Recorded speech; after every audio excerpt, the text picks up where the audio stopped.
Yo quiero hacer una oración antes de iniciar el mensaje. Oremos. Padre, gracias por poder reunirnos como iglesia este domingo, primer domingo de agosto. Y gracias por poder tener la Biblia, la palabra tuya escrita, ya terminada para nosotros, donde estamos conscientes de que no debemos agregarle nada ni quitarle nada. Solamente queremos ser puros en lo que tú quisiste decir a través del escritor sagrado, en este caso Juan, a las 7 iglesias de Asia Menor, y queremos depender de ti. Por favor, háblanos, por favor, ilumínanos, por favor, sensibilízanos, por favor, forja la actitud de atención, el carácter de atenderte, que es obedecerte, que es confiar en ti. Y gracias porque tu palabra es viva y eficaz, es inerrante, no tiene error, es infalible, no falla y es inspirada, es tuya, es tu aliento para nosotros hoy. Tú conoces los corazones hoy, algunos animados, entusiasmados, otros tristes, otros probados, otros, Dios, con dudas en su mente, en su corazón. Algunos están apartados, lejos, fríos, otros están tibios, otros tienen fervor, fuego, otros tienen el primer amor, algunos lo han perdido, algunos están en la sensualidad, han caído en la inmoralidad sexual, en la fornicación, en adulterio. Otros están, Padre, inmersos en tus negocios, en predicar el Evangelio, en hacer discípulos, en estudiar la Escritura porque es eterna. Otros están, Padre, metidos en el materialismo, en la avaricia. Pero tú sabes, Dios, todo, y aquí estamos para que tú nos llames a ti y nos convenzas, por favor, de tu verdad, de tu mensaje. En el precioso nombre de Jesús. Amén.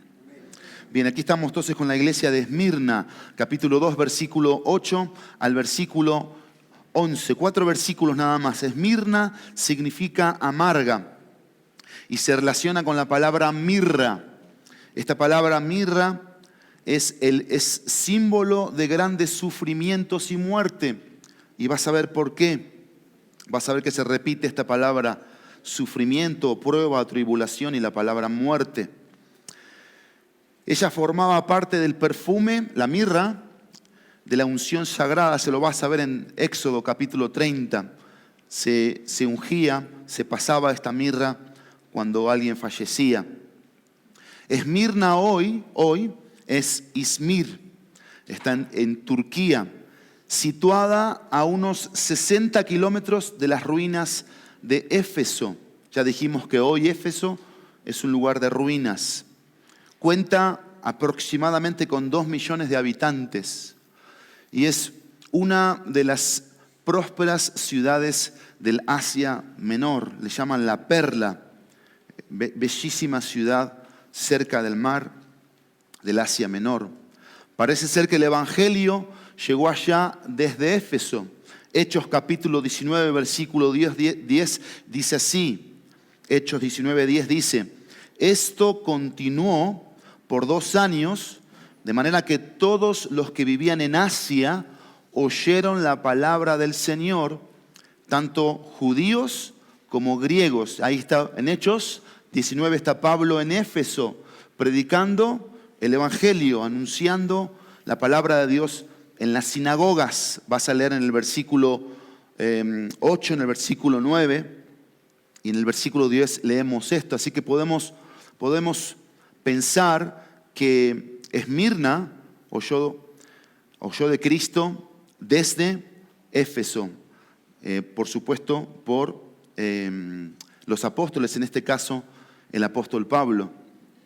El título del mensaje de hoy para la iglesia de Esmirna es el siguiente: Dios anima a la iglesia de Esmirna a través de lo que permanece. Repito, Dios anima a la iglesia de Esmirna a través de lo que permanece. La palabra clave aquí es permanece, aquello que permanece.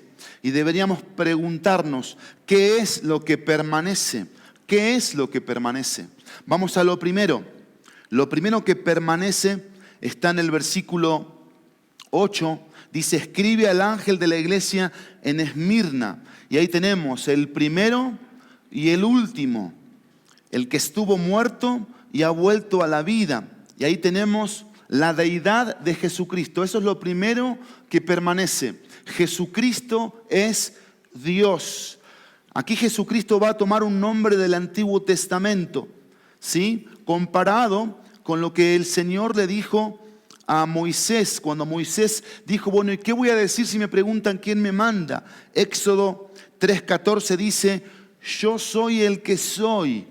Y añadió, así dirás a los israelitas, yo soy, me ha enviado a ustedes, ¿sí? Y tenemos otros pasajes que van a anunciar profecía de lo que Jesús estaba diciendo aquí en Isaías capítulo 41, versículo 4. Isaías 41, 4 dice, ¿quién lo ha hecho y lo ha realizado, llamando a las generaciones desde el principio? Yo, el Señor, yo soy el primero y con los postreros soy, dice Isaías capítulo 41, versículo 4. Isaías 44, 6 dice, así dice el Señor, el Rey de Israel y su Redentor, el Señor de los ejércitos. Yo soy el primero y yo soy el último y fuera de mí no hay Dios. Y el capítulo 48 de Isaías, versículo 12 dice, óyeme Jacob, Israel a quien llamé, yo soy el primero y también soy el último. Y aquí tenemos, en la deidad de Jesucristo, tenemos en primer lugar que Él es antes de la historia y Él es después de la historia. Él es el primero y Él es el último. Él es antes de todas las cosas y Él es después de todas las cosas. Él estuvo antes de que todo existiera y Él va a estar siempre presente. Esta frase nos conecta con los versículos 17 que leíamos en el capítulo 1 aquí de Apocalipsis, que Él va a decir lo mismo, el mismo título, versículo 17 y versículo 18 aquí de Apocalipsis, y también con Hebreos capítulo 13, versículo 8, que es un versículo cortito que dice, yo soy el mismo ayer, hoy y por los siglos. Cristo es el de siempre. Esa es la idea aquí. Y por eso estamos diciendo que esto es lo que permanece, la deidad de Jesucristo. Él es antes y Él es después, el primero y el último. Pero también dice el texto, el versículo 8, el primero y el último, el que estuvo muerto y ha vuelto a la vida. Por eso es Dios. Por eso estamos aquí argumentando la deidad de Jesucristo, que es lo que permanece. Permanece su persona, permanece su nombre, permanece su historia. Pero también permanece aquí la vida, la salvación. Y la idea aquí, con esta frase, es que Él murió para salvar y Él resucitó para coronar. Él estuvo muerto y ha vuelto a la vida. La palabra de Dios aquí nos habla de un pasado, ¿sí? Y nos habla de un presente. Me llama la atención que la NTV dice que Él está vivo. En la traducción, Él está vivo. Otras versiones habla como de tiempo pasado, pero la realidad es que Él está vivo. Tenemos un Salvador vivo, ¿sí? Entre nosotros, en nosotros. La palabra de Dios dice en 1 de Pedro capítulo 1, versículo 20, porque Él, Jesucristo, estaba preparado desde antes de la fundación del mundo, pero se ha manifestado en estos últimos tiempos por amor a ustedes. Ya estaba preparado Jesucristo para venir a morir, dice la Escritura, pero también para resucitar. La palabra de Dios dice en Romanos capítulo 4, versículo 25, hablando de Jesucristo, hablando de la fe, ¿sí? que inició en nuestro padre Abraham, dice Romanos 4:25, que fue entregado por causa de nuestras transgresiones y resucitado para nuestra justificación. Y aquí vemos la causa, el propósito de la muerte de Cristo y de la resurrección de Cristo. Dice el versículo, la muerte fue por nuestras transgresiones. Cristo fue a la cruz por ti y por mí, pero fue por tus transgresiones y fue por mis transgresiones, porque somos transgredores. Transgredimos las leyes espirituales y todas las leyes las transgredimos. Nuestros corazones tienden a transgredir continuamente y por eso Cristo fue llevado a la cruz, por nuestras transgresiones. Pero dice el texto que Cristo no quedó muerto. Cristo no quedó en la cruz. ¿Qué dice Romanos 4:25? Y resucitado para nuestra justificación. Él es el que murió, dice el texto en Apocalipsis, y ha vuelto a la vida. Él está vivo. ¿Para qué? Para que tú y yo hoy ante el Padre estemos justificados, perdonados, reconciliados, estemos en paz para con Dios. La guerra entre Dios y el hombre se acabó gracias a Cristo y a su muerte en la cruz. Si tienes a Cristo, estás en paz para con Dios. Pero la palabra de Dios dice también en 1 Corintios 1:30, en esto que estamos diciendo de que Él murió para salvar y resucitó para coronar, en este punto de que lo que permanece es la deidad de Jesucristo. Dice 1 Corintios 1:30, que fue entregado por causa, dice, pero por obra suya, o sea, por obra de Cristo, o por obra de Dios, están ustedes en Cristo Jesús, el cual, Cristo Jesús, se hizo para nosotros sabiduría de Dios y justificación, santificación y redención. Todo esto anuncia que Jesucristo es Dios. Todo esto nos enmarca la deidad de Jesucristo. Y Dios estaba animando a la iglesia de Esmirna con la deidad de Jesucristo. Jesucristo es Dios. Esta iglesia de Esmirna era una iglesia que no recibió un contra ti. No tengo algo contra ti. Tengo algo que decirte para animarte, le dice Dios, porque estaba siendo una iglesia perseguida. Algo interesante de la cultura de la iglesia de Esmirna es que era conocida como alguien fiel. Primero fue fiel al emperador romano. Pero cuando Cristo vino a su vida, entendió que la fidelidad tenía que ser a Cristo y por eso empezó a ser perseguida. Y la persecución a la iglesia de Esmirna la activó internamente a confiar, a depender de Dios. Y Dios la animaba a través de las cosas que permanecen. ¿Qué es lo primero que permanece? La deidad de Jesucristo. ¿Qué es lo segundo? Que permanece el plan de Dios. El plan de Dios permanece. Dice el texto 8, escribe al ángel de la iglesia en Esmirna, el primero y el último, el que estuvo muerto y ha vuelto a la vida, y termina el versículo diciendo, dice esto. Esto es muy importante aquí, porque Dios aquí está mostrando una identidad con lo que después va a pasar, con lo que después va a anunciar, pero va a mostrar una identidad de lo que Él es. Lo que Él hace, por qué lo hace, para qué lo hace. Y por eso yo tomo una serie de textos aquí para argumentar esto, que están justamente en el libro de Hechos, donde tú vas a ver aquí una voz pasiva, que es algo que aparentemente no se ve, pero también una voz activa, que está obrando y tiene que ver con el plan de Dios. Y quiero decirte dos cosas del plan de Dios, que lo vamos a ver en estos versículos del libro de Hechos. Número uno, el plan de Dios es imparable.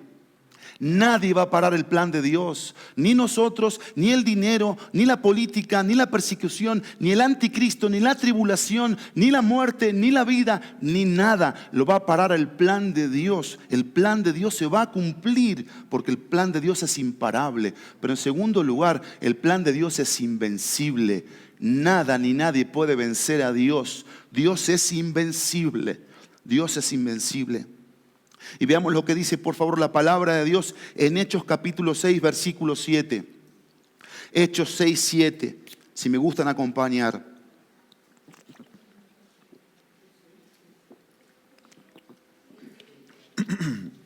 Capítulo 6, versículo 7 de Hechos dice, voy a leer varios versículos del libro de Hechos, dice, y la palabra de Dios crecía, dice el texto, y el número de los discípulos se multiplicaba en gran manera en Jerusalén, y muchos de los sacerdotes obedecían a la fe.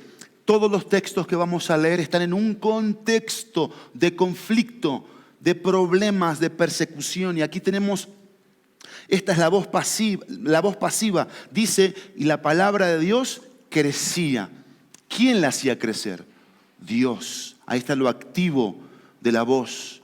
Lo pasivo es que no se ve, pero sí está ahí Dios haciendo crecer su palabra. Parece ser que a veces un mensaje no significa nada, pero significa mucho, porque es la palabra de Dios que se está sembrando en un corazón que tarde que temprano, si es de Cristo, si es de Dios, si va a ser salvo, esa palabra va a penetrar en ese corazón y va a obrar para vida eterna, y va a obrar para crecimiento, para madurez, para compromiso, para santidad, para convertirse en un misionero o en un pastor o en un hijo de Dios santo, íntegro para su gloria. Dice que crecía y también dice que se multiplicaba. Eso lo hace Dios. Dios hace crecer y Dios hace multiplicar su crecimiento. Veamos lo que dice Hechos capítulo 9, versículo 31. Hechos 9, 31. Entre tanto, la iglesia gozaba de paz. Y ven aquí un dato interesante. ¿Por dónde? Por toda Judea, Galilea y Samaria. Ya la iglesia había ido avanzando en la misión de Dios. Hechos 1:8. Y me seréis testigos, ¿en dónde? En Jerusalén, en Judea, en Samaria y hasta lo último de la tierra. Ya aquí la iglesia había avanzado en el plan de Dios. Pero vean lo que dice, entre tanto la iglesia perseguida, porque en Hechos fue perseguida la iglesia, empezó a ser perseguida, en Hechos capítulo 8, dice, entre tanto la iglesia gozaba de paz. En toda Judea, por toda Judea, Galilea y Samaria. Y ven aquí la voz pasiva. Y era edificada. ¿Quién la edificaba? Dios. Andando en el temor del Señor y la fortaleza del Espíritu Santo, dice, seguía creciendo. ¿Quién la hacía seguir creciendo? Dios. Dios la edificaba. Dios la hacía crecer y seguir creciendo. Hechos 11:21. 11:21 dice, la mano del Señor con ellos y gran número creyó y se convirtió al Señor. ¿Quién hizo esto? Dios, la mano de Dios, el plan de Dios hacía que gran número creyera y se convirtiera al Señor. Todo es obra de Dios. Hechos 12:24 dice, Hechos 12:24 dice, pero la palabra del Señor crecía y se multiplicaba. Nuevamente, lo que Dios hace, Dios produce un crecimiento, Dios produce una multiplicación. Hechos 16:5. Hechos 16:5. Así que las iglesias eran confirmadas. Esto lo hacía Dios. Dios confirmaba las iglesias en cada lugar para que fueran un testimonio de Él a esa comunidad. Confirmadas en la fe, dice. Y diariamente, ¿qué hacían? Crecían en número nuevamente. Dios haciendo su obra en su iglesia, a pesar de, a través de, pero siempre Dios haciéndolo. Capítulo 19, versículo 20 de Hechos. Hechos 19:20 dice, así crecía poderosamente y prevalecía la palabra del Señor. ¿Quién la hacía crecer poderosamente en medio de la persecución, de la debilidad, de la necesidad? Tenían hambre, no tenían muchas veces qué comer, no tenían bienes materiales. ¿Quién la hacía crecer poderosamente? Dios. ¿Quién la hacía prevalecer? Dios. Hechos 20:31, el último versículo del libro de Hechos termina así diciendo, predicando el reino de Dios y enseñando todo lo concerniente al Señor Jesucristo. Y ahí hay dos cosas que solo Dios hace con toda libertad y sin estorbo. En un tiempo de persecución, en un tiempo donde Pablo aquí estaba preso en Roma. Y la idea aquí es que lo que Dios comenzó a hacer en Jesucristo, en todos los evangelios lo podemos ver, las cosas que Jesús enseñó e hizo para demostrar que el Mesías. En Hechos tenemos a la iglesia que va a continuar por el Espíritu Santo que mora en ella y que le va a dar un poder para que continúe haciendo ¿qué? La obra de Dios, enseñando, predicando, proclamando, ayudando a los necesitados. En primer lugar de la salvación. ¿Qué es lo que permanece? ¿Qué es lo que permanece? La deidad de Jesucristo, el plan de Dios. En tercer lugar, la sabiduría de Dios. Esto es lo que permanece, la sabiduría de Dios. Y dice el texto 9, yo conozco tu tribulación. Apocalipsis 2:9, yo conozco tu tribulación y tu pobreza. Dice el texto, Él sabe, aquí vamos a ver la sabiduría de Dios, cómo se puede identificar, cómo se puede traducir, cómo se puede entender. Él sabe. La idea de que yo conozco no está en los originales, pero sí está esta idea de que Él es el que sabe. Yo sé, dice la Escritura, yo sé tus aflicciones. Y vean aquí el verbo, es un verbo presente. Dios sabe lo que hoy estás sufriendo, si estás sufriendo. Dios sabe hoy tu estado espiritual. Dios sabe si estás amándolo con fervor, si estás comprometido. Dios sabe si estás pasando una prueba por ser su discípulo fiel, su seguidor constante. Dios lo sabe. Él sabía lo que la iglesia aquí estaba viviendo, persecución. Y es interesante que la persecución físicamente, emocionalmente, intelectualmente causaba pensamientos de incertidumbre, causaba emociones inestables, causaba cosas naturales de ¿qué va a pasar? ¿Qué va a pasar? Pero el punto aquí no era lo que iba a pasar, que Dios lo sabía, porque Dios veía el futuro, sino que Él lo sabía. Dios conocía lo que su noble iglesia de Esmirna, su fiel iglesia de Esmirna estaba viviendo. Si tú eres fiel, si tú eres consagrado al Señor, si tú estás comprometido, si tú le estás sirviendo con fervor, en dependencia, Él sabe lo que estás viviendo. Él conoce tu aflicción, Él conoce tu prueba, tu tribulación. Y dice aquí, tu tribulación y tu pobreza. Aquí podemos ver que pobreza era por lo que la gente decía, porque la gente los veía literalmente como mendigos, eran mendigos, esa es la traducción, no tenían nada, pero ¿cómo los veía Dios? ¿Qué dice el texto? Yo conozco tu tribulación y tu pobreza, pero entre paréntesis, ¿qué dice? Pero tú eres rico, tú eres rico, no importa lo que los hombres digan de nosotros, no es importante lo que los hombres digan de nosotros, es importante lo que Dios dice de su iglesia. Dice que es rica su iglesia. Esta iglesia era rica, rica en lo espiritual, rica en la fe, rica en el fervor. Lo que no tenía la iglesia de Éfeso lo tenía la iglesia de Esmirna, fervor. No habían perdido su fervor, no habían perdido la capacidad de asombro, la capacidad de admiración, de impacto de lo que es el amor de Dios a sus vidas. Dice la palabra de Dios en Mateo capítulo 6. Capítulo 6, porque tenemos que preguntarnos aquí, ¿cuál es la verdadera riqueza que Dios ve? Mateo 6:19 dice, no acumulen para sí tesoros en la tierra, donde la polilla y la herrumbre destruyen, y donde ladrones penetran y roban, sino acumulen tesoros en el cielo, donde ni la polilla ni la herrumbre destruyen, y donde ladrones no penetran ni roban, porque donde esté tu tesoro, allí estará también tu corazón. Y esta es la riqueza. ¿Dónde está tu corazón? Donde está tu corazón va a estar tu riqueza, va a estar tu tesoro, va a estar lo más valioso.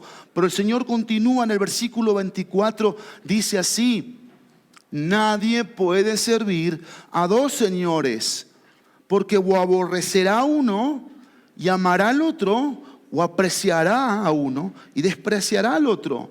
Ustedes no pueden servir a Dios y a las riquezas.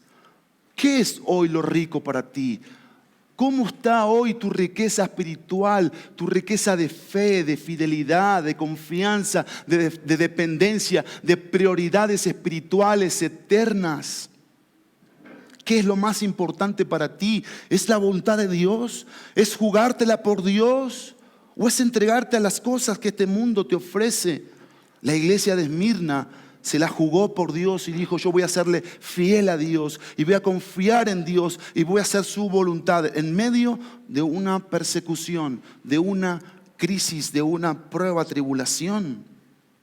Entonces la sabiduría de Dios, que es lo que permanece, nos habla de que Él sabe. Yo sé, dice, tus aflicciones.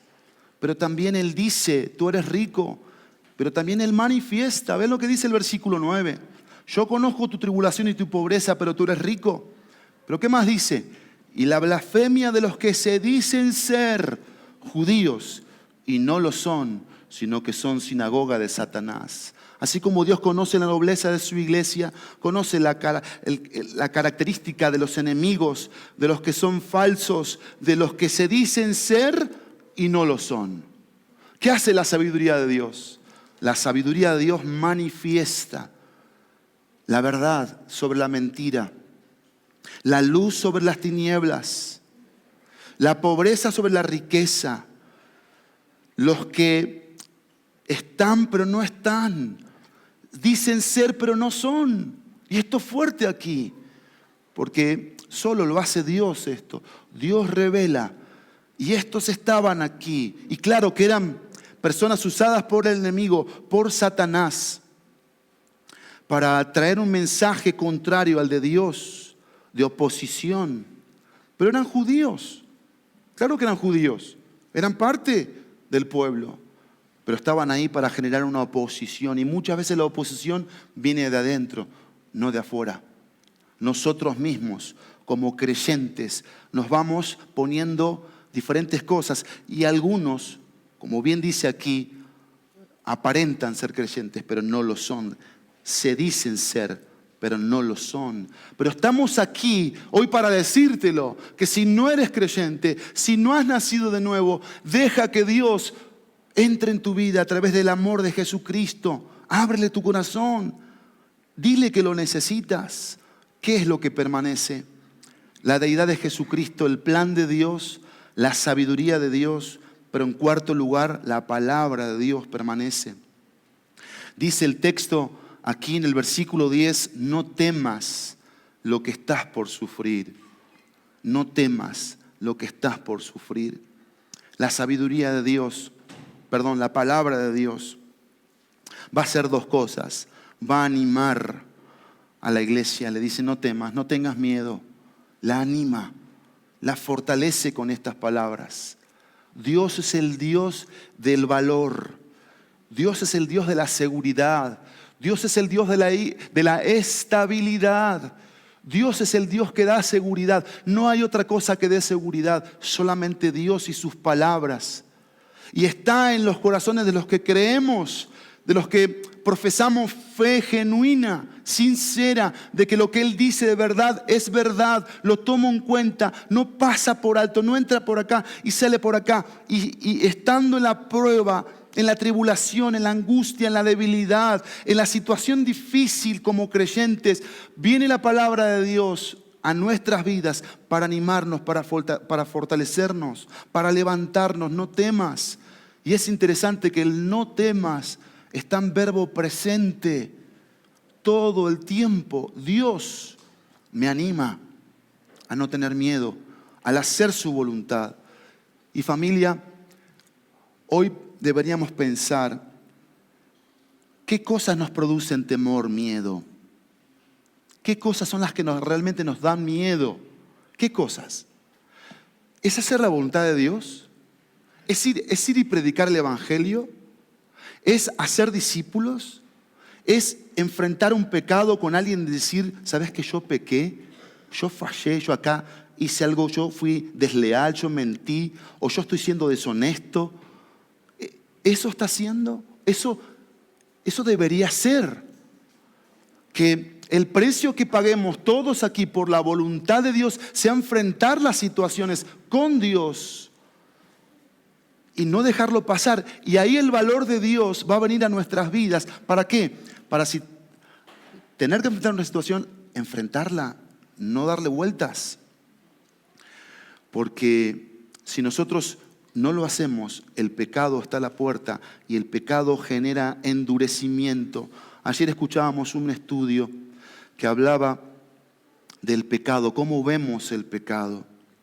Y este predicador decía, contando la historia de un joven que se cayó en una cancha de fútbol, en un campamento, y no sentía las piernas. Lo llevan al hospital y lo primero que hace el doctor, le pone una inyección en la planta de los pies, el chico grita y dice el doctor, tranquilo, porque si hay dolor, hay esperanza.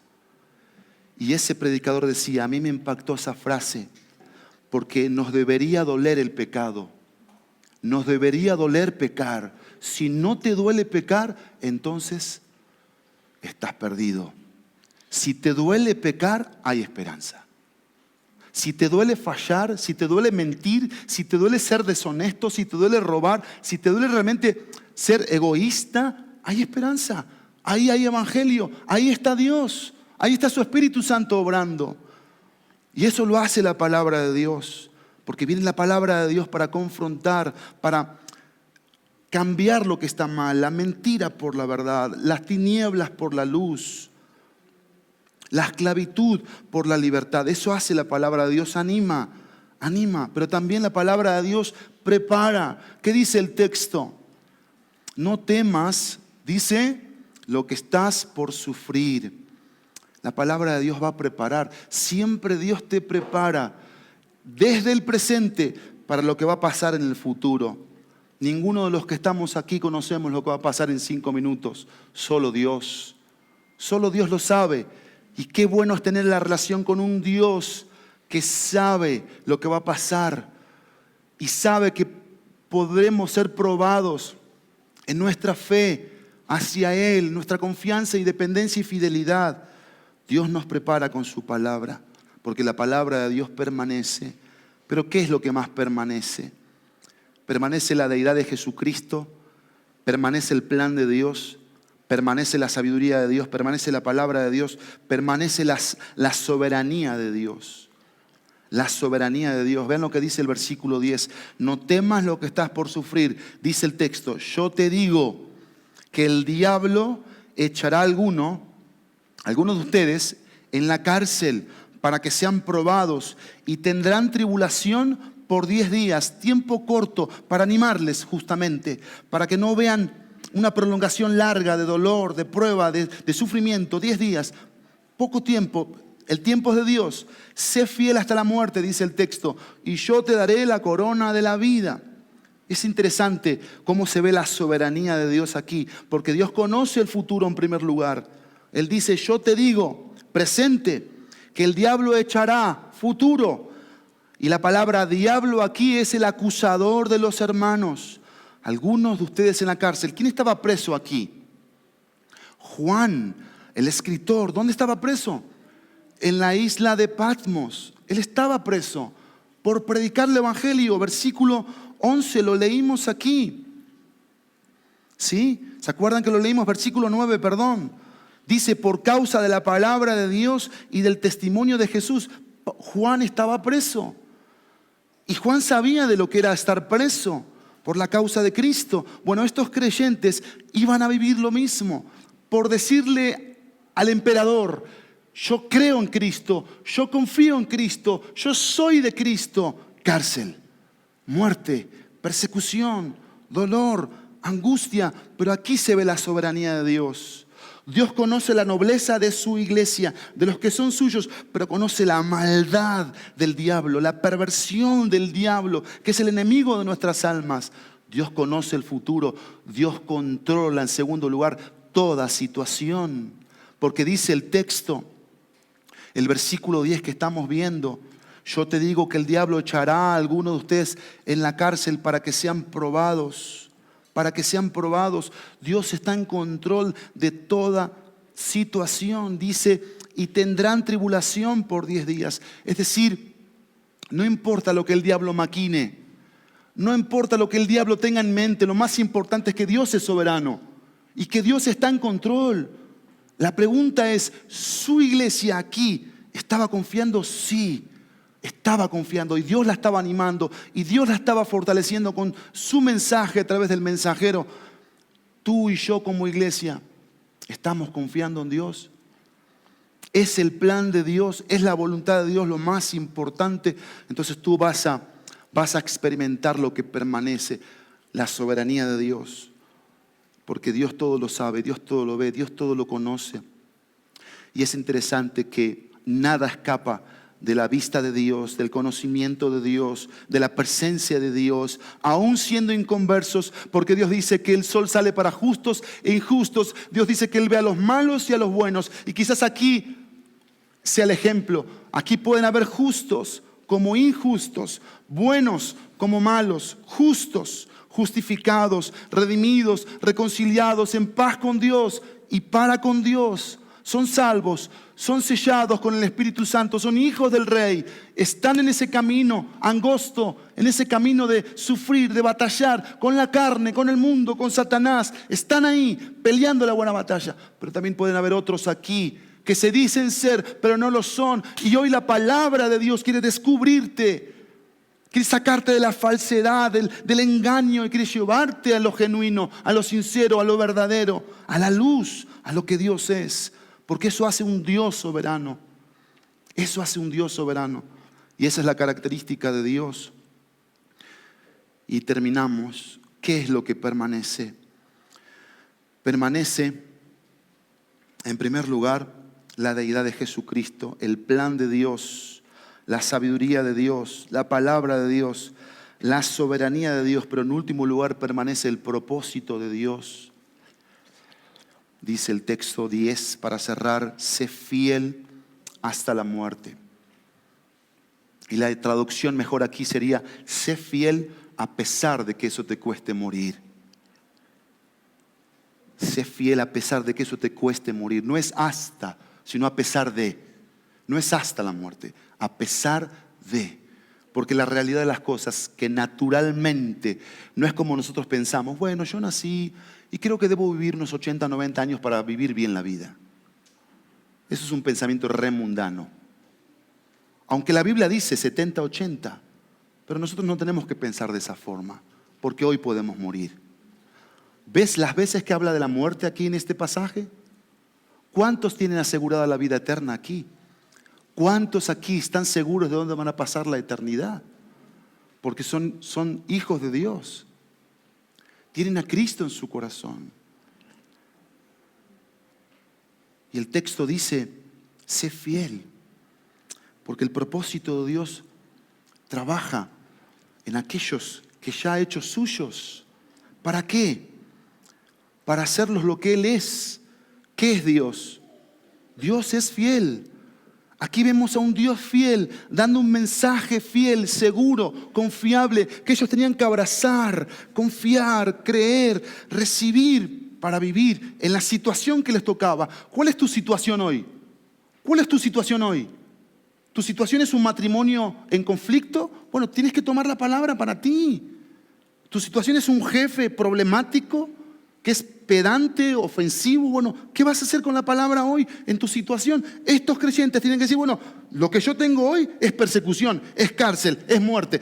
Pero Dios me dice: sé fiel, confía, eres rico, yo estoy contigo, soy el primero, soy el último, nada te va a faltar, yo soy fiel, confía en mí. Lo mismo para nosotros. Quizás estás sufriendo bullying, que alguien está ofendiéndote, diciéndote que eres fea, que eres gordo, que eres alto, jorobado, en mi caso. ¿No? Lo que sea que estés enfrentando. O una necesidad, estás pasando una situación de necesidad real. Y no, estos creyentes, por ser perseguidos, se quedaban sin trabajo. Y al quedarse sin trabajo, no tenían que comer. Tenían hambre. Y quizás alguno aquí tiene hambre, no tiene que comer. Bueno, ¿qué vas a hacer con la palabra hoy? Si eres creyente, si eres nacido de nuevo, tú vas a tomar la palabra de un Dios fiel para convertirte en un creyente fiel. Sé fiel. Y el sé es imperativo, no es opcional. Y miren, así como el no temas es presente, el sé fiel es un verbo presente.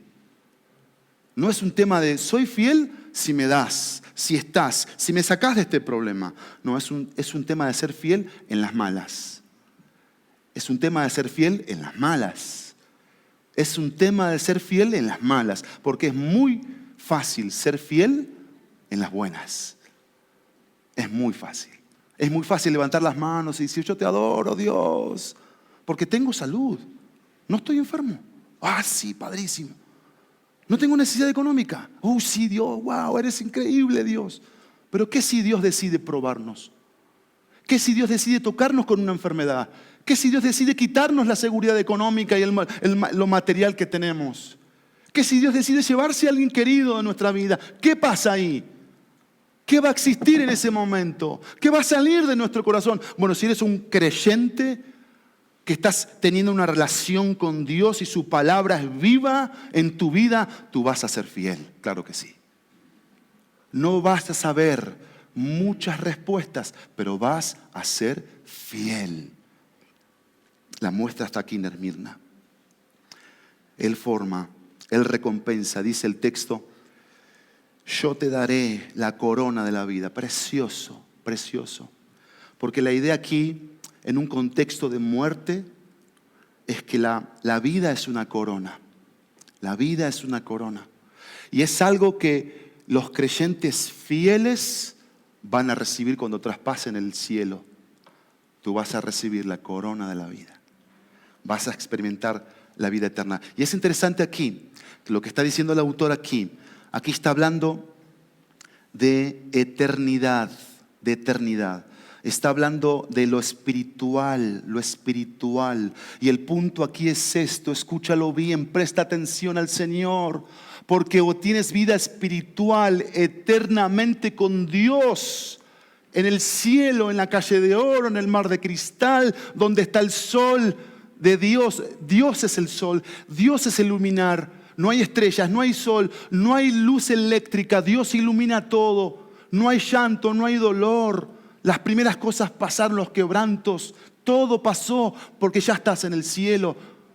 La patria celestial, tu hogar, la morada que fue a preparar para nosotros. Y vas a pasar la eternidad con Él. Esa es la corona de la vida. Pero dice el texto aquí que también algunos van a estar eternamente perdidos, separados de Dios, condenados en el infierno. De eso está hablando aquí. Eso es muy serio, es muy importante por lo frágil de la vida. Decíamos con un pastor el día que estuvimos en el memorial de Areli, qué fugaz, 4 meses. Areli está con el Señor, 4 meses. Una mujer de 50 y tantos años. Y muchos podríamos pensar, naturalmente, tenía una vida por delante, su hijo está por ser papá, su primer nieto. Pero Dios no se equivoca. Yo creo en un Dios que no se equivoca. Dios sabe por qué. Dios sabe para qué. Porque Él es soberano, lo dijimos. Él es sabio, lo dijimos. Y el que confía en Dios se aferra a esto. Se aferra. Y no cuestiona. Confía. Busca paz, busca descanso. Porque si eres creyente, si soy creyente, yo no voy a estar a las patadas con Dios. No me atrevo. No me atrevo. Dios sabe lo que hace. Y no nos ponemos en papel de víctimas como escuchábamos ayer también. Porque la teología sana genera creyentes de convicción que se la juegan por Dios. Pero la teología light genera víctimas. Y por eso hoy en las iglesias no se quiere hablar de la homosexualidad. No se quiere hablar del lesbianismo. No se quiere hablar del adulterio. No se quiere hablar de la fornicación. No se quiere hablar del egoísmo, de la amargura, del resentimiento. No estamos a favor del divorcio. Escúchenlo. No estamos a favor del divorcio. Estamos a favor de lo que Dios unió. No estamos a favor de la inmoralidad sexual. Estamos a favor de la pureza, de guardarte. Si eres joven, te guardas en pureza hasta el matrimonio. Y esa pureza la sigues cuidando hasta que te mueras. Porque Satanás va a querer, primero soltero que forniques, casado que adulteres. No cambia la estrategia, ¿eh? Creemos en la pureza, en la santidad, en ser fieles a Dios. En cuidarnos todos los días, cuidar los ojos, lo que vemos, los oídos que oyen, las manos que tocan, los pies hacia donde van, las compañías, las amistades, el uso del tiempo. Creemos que es importante usar el tiempo en lo eterno, en lo espiritual. En eso creemos. Creemos en la evangelización. Creemos en la importancia de invertir tu vida en discipular a otros, en que la transmisión de la fe, de la vida de Cristo, pueda ser para otros también. Claro que sí. Creemos en la importancia de tener este libro siempre abierto aquí y levantarlo en alto, porque es la palabra de vida. Y nos queremos gloriar de que en el día de Cristo no corrimos en vano ni trabajamos en vano. ¿Por qué? Porque siempre la palabra de vida estuvo presente. La palabra de Dios. El propósito de Dios permanece porque forma fidelidad, porque recompensa. Yo te daré la corona de la vida. Santiago 1:12 dice: bienaventurado el hombre que persevera bajo la prueba, porque una vez que ha sido aprobado recibirá la corona de la vida que el Señor ha prometido a los que le aman. Pero también el Señor estimula en su propósito. Y esto es un propósito que permanece. ¿Qué dice el texto aquí?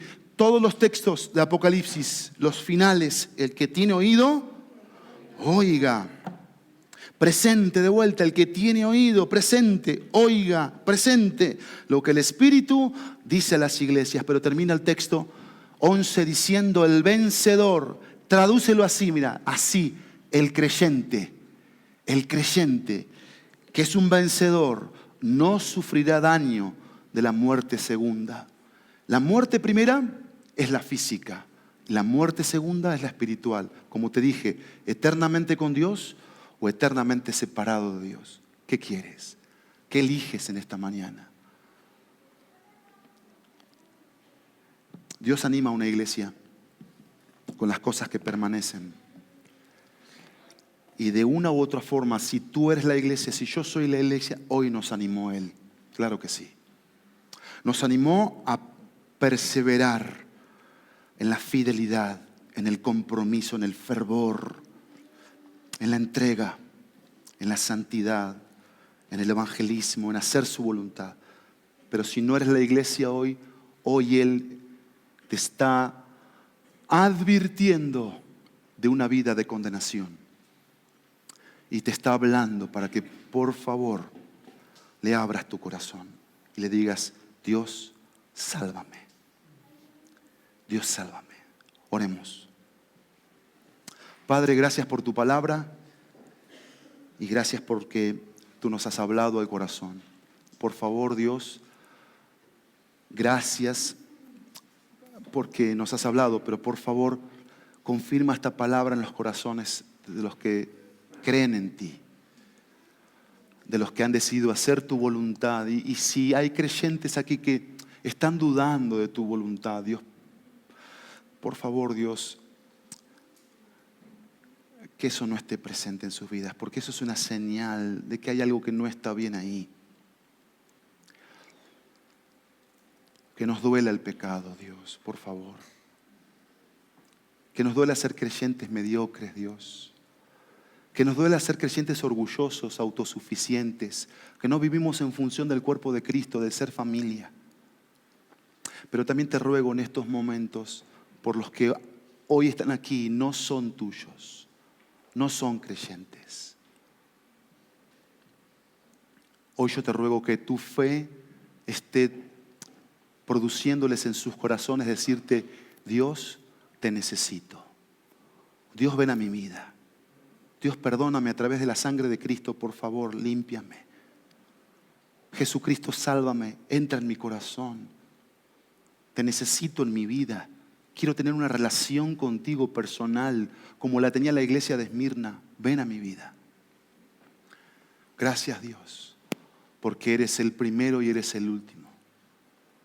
Gracias, Dios, porque eres el que estuvo muerto y estás vivo. Gracias porque nos dices lo que somos. Somos ricos en ti. Teniéndote a ti estamos completos. Gracias. Gracias por tu ánimo al decirnos: no temas, no tengas miedo. Continúa haciendo mi voluntad, que vas bien, vas por buen camino. Yo te voy a premiar con lo que más necesitas. La corona de la vida. Vas a estar conmigo por siempre. En el precioso nombre de Jesús. Amén.